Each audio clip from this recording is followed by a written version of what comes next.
Diriwayatkan oleh Imam Ahmad bin Hanbal dalam musnadnya bahwa ada seorang laki-laki yang bernama Nuaiman. Ini Nuaiman di kehidupan Rasulullah SAW ada orang yang seperti itu gitu. Orang yang sering minum minuman keras. Rasulullah SAW marah, murka. Rasulullah kalau yang berhubungan dengan Rasulullah tidak marah. Tapi kalau sudah berhubungan dengan agama, Rasulullah SAW adalah orang yang paling marah, orang yang paling istiqamah dalam kebenaran. Maka Rasulullah panggil Nuaiman, apa yang kau lakukan? Dia katakan, aku minum minuman keras ya Rasulullah. Rasulullah cambuk dia. Kemudian dia bertobat kepada Allah. Kemudian ketahuan lagi minum. Kemudian dicambuk lagi oleh Rasulullah SAW, sehingga sebagian sahabat memukul dia dengan pukulan yang banyak. Sehingga apa yang berlaku? Sebagian sahabat mengatakan, la'natullahi ala Nuaiman. Semoga Allah melaknat Nuaiman. Dia mempermainkan Rasulullah. Dia bilang sudah mau taubat tapi minum lagi. Dia bilang sudah mau taubat tapi minum lagi. Maka Rasulullah SAW mengatakan, la tal'anuh fa innahu yuhibbullaha wa rasulah. Kata Rasulullah, jangan kamu laknat Nuaiman, karena dia itu cinta sama Allah, cinta sama Rasulnya. Dalam riwayat dia dicintai Allah dan dicintai oleh Rasulnya Muhammad sallallahu alaihi wasallam. Ibn Majah menceritakan bahwa Nuaiman ini pernah suatu waktu diajak oleh Sayyidina Abu Bakar pergi ke negeri Syam. Negeri Syam itu di mana? Seperti yang diceritakan tadi, antara daerah Suria, Lebanon, Yordania, kemudian Palestina. Daerah seperti itu. Umumnya orang Quraisy pada masa itu mereka memiliki rihlah berdagang, membeli dagangan ke Syam, kemudian dijual lagi di kota Makkah. Ketika itu Rasulullah SAW didatangi Abu Bakar. Sayyidina Abu Bakar mengatakan kepada Rasulullah, ya Rasulullah, saya mau izin ya Rasulullah. Mau apa? Saya mau ajak dua sahabat kamu ini ikut berdagang ya Rasulullah. Siapa? Kata Rasul? Nuaiman. Kata Rasulullah SAW, Nuaiman kamu mau ajak? Mau ngapain? Biar seru-seruan aja ya Rasulullah. Kata Rasulullah, ya sudah, saya izinkan kamu bawa Nuaiman. Ketika itu Sayyidina Abu Bakar membawa Nuaiman sama satu sahabat namanya Suwaibid ibn Harmalah. Siapa namanya? Suwaibid ibn Harmalah. Ini sahabat Rasulullah SAW yang memiliki sifat yang berbeda-beda. Kalau Nuaiman ini aneh. Pernah Rasulullah SAW dibawain makanan banyak, dikasih Rasulullah, dikasih sahabat semua. Semuanya sudah makan, tiba-tiba si Nuaiman ini, sahabat Nabi Nuaiman mengatakan kepada Rasulullah, ya Rasulullah, ini yang penjualnya, tolong kau yang bayar ya Rasulullah. Makanan udah habis. Makanan udah habis. Rasulullah SAW bingung, saya yang bayar. Akhirnya Rasulullah katakan kepada sahabat, ayo keluarkan uang, kita patungan, kita bayar. Rasulullah aja dimainin, apalagi kita orang. Sallu ala Nabi Muhammad. Nuaiman diajak Sayyidina Abu Bakar. Kata Rasulullah SAW, benar kamu mau ajak Nuaiman? Iya ya Rasulullah. Diajaklah. Diceritakan dalam riwayat Ibn Majah, diceritakan juga dalam Syiar A'lam An-Nubala, diceritakan juga dalam musnadnya Imam Ahmad bin Hanbal, dalam riwayat Imam Ahmad bin Hanbal. Maka diceritakan Nuaiman diajak oleh Sayyidina Abu Bakar. Sesampainya di negeri Syam, semua dibagi tugas. Fulan bin Fulan kerjaannya ini, Fulan bin Fulan kerjaannya ini, semua memiliki kerjaan. Nuaiman tanya, wahai Abu Bakar, kerjaannya saya apa wahai Abu Bakar? Kata Sayyidina Abu Bakar, kamu mau ngapain terserah kamu wahai Nuaiman. Yang penting kamu ikut saya kan. Kemudian satu di antara mereka namanya Suwaibid ibn Harmalah. Ditanya oleh Sayyidina Abu Bakar, wahai Suwaibid, kamu mau kerjaan apa? Kata Suwaibid, terserah kamu wahai Abu Bakar. Kata Sayyidina Abu Bakar, kamu menjaga makanan, karena saya tahu kamu ini adalah orang yang senantiasa menjaga amanah. Suwaibid ini kalau disuruh maju dia maju, disuruh mundur dia mundur, disuruh ke kanan dia ke kanan, disuruh ke kiri dia ke kiri. Orang yang ikut aja. Kalau Nuaiman beda, disuruh maju dia ke belakang, kasih sen kanan ke kiri belok. Nuaiman itu orang yang berbeda. Maka Suwaibid mendapatkan tugas, semua mendapatkan tugas kecuali Nuaiman. Sehingga ikhwani, apa yang berlaku, apa yang terjadi? Sayyidina Abu Bakar pergi sibuk dengan kesibukannya, sehingga datanglah waktu siang. Nuaiman sudah lapar. Nuaiman cari makanan. Dia nggak punya uang, diajak Sayyidina Abu Bakar tapi tidak diberikan uang. Sehingga dia cari-cari makanan. Dia tahu Suwaibid yang jaga makanan. Dikatakan, wahai Suwaibid, saya mau makan, berikan kepada saya satu roti saja. Yang terpenting apa? Saya makan sekarang, saya sudah lapar. Kata Suwaibid, ya Allah Nuaiman, kita tunggu Abu Bakar saja sehingga dia datang, karena ini amanat. Amanat dari Abu Bakar, saya tidak boleh berikan kepada siapapun kecuali atas izin Abu Bakar. Kata Nuaiman, kasih saya makanan, kalau tidak saya bikin masalah sama kamu. Merah wajahnya Suwaibid, karena dia tahu, jangankan saya, Rasulullah aja dimainin. Bingung, apa yang harus saya lakukan? Akhirnya Nuaiman bilang, gampangannya aja, kata Nuaiman, kamu kasih saya makanan, atau kalau tidak saya bikin masalah sama kamu. Bingung Suhaib pikir panjang. Setelah itu dia katakan, ya sudah Nuaiman, saya tetap mau jaga amanah Abu Bakar, karena saya takut ini adalah perintahnya Allah, perintahnya Rasulullah SAW, dan perintah daripada Abu Bakar, sahabatnya Nabi. Kata Nuaiman, kalau memang begitu kamu maunya, ya sudah, berarti kamu ngajakin berantem sama saya. Nuaiman pergi ke pasar. Dia cari-cari tempat penjualan hamba sahaya. Dia lihat-lihat beberapa hamba sahaya. Ini berapa harganya? Ini katanya 10 qalanis. Ini berapa? Ini harganya, hitungan orang zaman dahulu, kita sih hitung seperti dirham, berapa ratus dirham gitu, 200 dirham. Yang ini berapa? 300 dirham. Yang ini berapa harga hamba sahaya? 300 dirham. Harganya antara 300, 200 sampai 100. Kemudian Nuaiman mengatakan kepada penjual hamba sahaya tersebut, saya punya juga hamba sahaya, tapi saya jual cuma 20 dirham saja, murah. Apa benar ada hamba saya harganya segitu? Iya, karena dia punya aib, ada kekurangan. Apa? Nanti kalau kalian tangkap, dia bakalan teriak, saya ini bukan hamba sahaya tapi orang merdeka. Akhirnya semua orang berkumpul mau beli. Ini Nuaiman sama Nuaiman diajak ke Suhaib bin Harmalah tadi. Kata Nuaiman, itu ada orang yang berdiri sedang menjaga makanan, itu hamba sahaya saya, tangkap saja. Oh baik. Diberikan uang 20 dirham, dimasukkan oleh Nuaiman ke kantongnya, kemudian Suhaib ditangkap. Ketika ditangkap, Suhaib teriak, saya bukan hamba saya orang merdeka. Maka orang-orang tersebut mengatakan, saya sudah tahu kekurangan kamu. Ini memang kekurangan kamu, memang kamu, tapi saya tidak perlu dengan bacot kamu, yang penting kerjanya kamu gitu. Ya kan hamba saya untuk apa? Untuk kerja. Mau dia ngomong apa, mau ngomel terserah, yang penting dia mau kerja. Akhirnya ditangkaplah Suhaib dan dijual di pasar. Nuaiman punya uang banyak ini. Dia beli makanan, dia beli minuman, dia beli hadiah buat Rasulullah. Dia beli macam-macam di negeri Syam ini. Waktu itu adalah superpower, adidaya Romawi. Pada masa itu semua barang mahal, tapi Nuaiman banyak uangnya. Dia belanja ini, belanja itu, sehingga Sayyidina Abu Bakar pun pulang.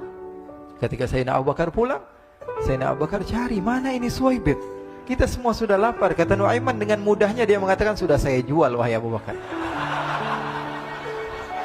Maka Sayyidina Abu Bakar bertanya, apa yang kau lakukan wahai Nuaiman? Diceritakan oleh Nuaiman dengan jujur. Nuaiman ini orangnya apa adanya, tapi nyusahin.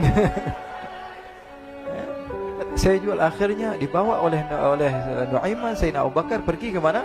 Ke pasar. Lalu dibeli lagi oleh Sayyidina Abu Bakar As-Siddiq Suhaib, yang tadinya orang merdeka menjadi hamba sahaya sebentar, kemudian dibeli lagi oleh Sayyidina Abu Bakar. Pulang ke Madinah, kisah ini diceritakan di hadapan Rasulullah SAW. Maka perawi mengatakan, fadhahikan nabiyyu hatta badat nawajiduhu. Ketika diceritakan kisah Nuaiman tersebut dengan Suhaib, Rasulullah tertawa sejadi-jadinya, sehingga gigi geraham Rasulullah SAW nampak di wajah mata para sahabat. Sehingga perawi lain mengatakan, 1 tahun berlalu Rasulullah, setiap ada tamu yang datang pada Rasulullah akan ceritakan kisah Nuaiman menjual Suhaib tersebut. Jadi ada ikhwani, jangan kalian kira Rasulullah SAW itu hidup di satu masa sahabat-sahabatnya itu seperti ustadz-ustadz yang khusyuk, yang kayak Habib bin Anis ini banyak. Bahkan ikhwani, mungkin di akhir karena masanya sudah habis, pernah suatu waktu Rasulullah SAW didatangi asyraf, delegasi dari beberapa negara yang ingin mengenal apa itu agama Islam. Sehingga mereka datang ke rumah Rasulullah SAW membawa unta, kendaraan yang ketika itu kendaraan yang paling mahal mereka miliki, itu untanya yang paling mewah. Diikat di depan rumah Rasulullah SAW. Tamunya pun masuk, duduk bersama Rasulullah SAW. Di depan rumah Rasulullah SAW ada beberapa sahabat. Ada Sayyiduna Hamzah. Kalian tahu Sayyidina Hamzah adalah orang yang pemberani.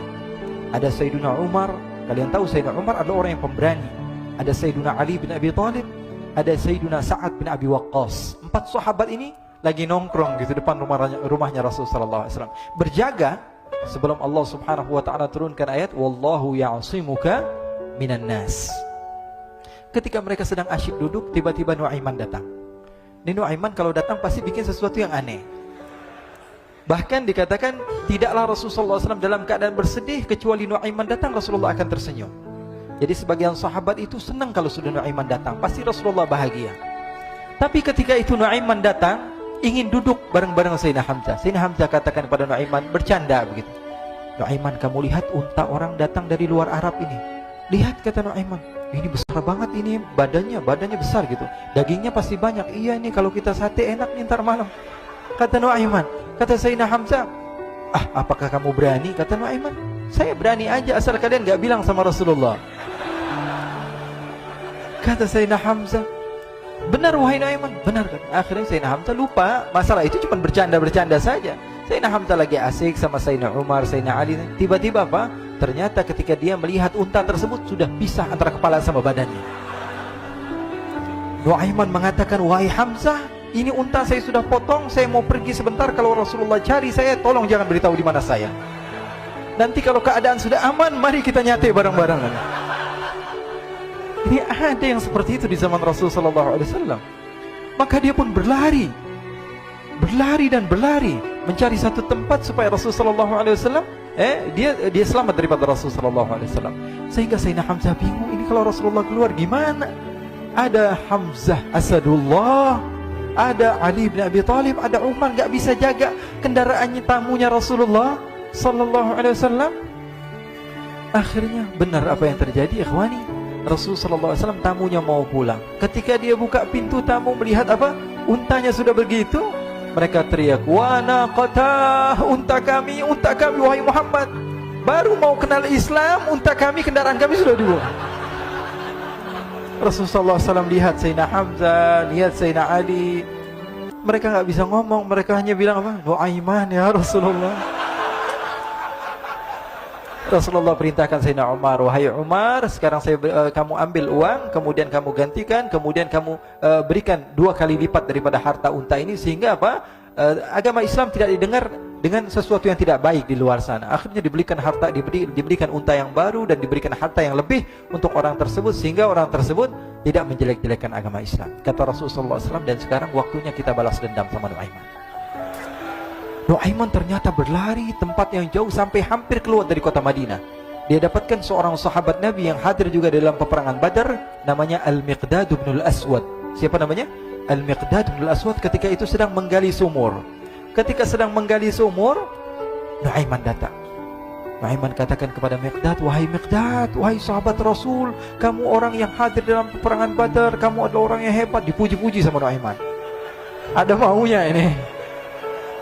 Akhirnya dia bilang, wahai Miqdad, tolong saya. Kenapa wahai Nuaiman, kamu ini kekasihnya Rasulullah, orang yang disayang sama Rasulullah. Kenapa?